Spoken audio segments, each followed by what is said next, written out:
Bonsoir. Plus d'1 million de personnes ont accueilli Jacques Chirac à son arrivée aujourd'hui à Alger. Un succès populaire sans précédent.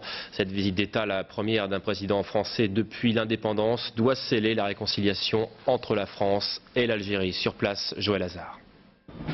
Le président Chirac déposant une gerbe au monument des martyrs algériens.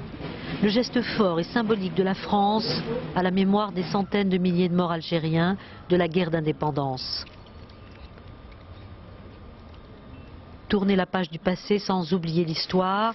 Le président Chirac a offert au président Bouteflika le sceau que le Dey d'Alger a remis à sa reddition au corps expéditionnaire français en 1830. Le retour de ce symbole de souveraineté à l'État algérien vient dans mon esprit sceller les retrouvailles entre nos deux pays, entre nos deux peuples, ce nouvel élan dans nos relations, cette volonté de l'Algérie et de la France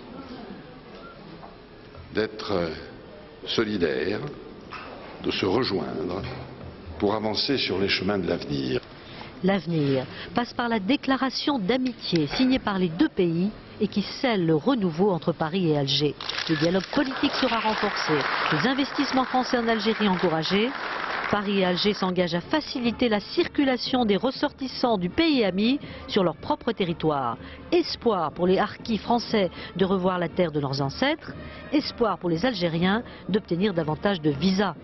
Des visas réclamés par Bab El Oued, qui accueillait cet après-midi le président Chirac pour la deuxième fois depuis les terribles inondations de 2001. Alger la Blanche a célébré comme jamais le nouveau partenariat avec la France. Une vraie fête de famille, toute l'Algérie des villes et du bled était représentée pour ces retrouvailles historiques. C'est une ville en liesse qui a accueilli le président Chirac, considéré ici comme le champion du camp de la paix dans la crise irakienne.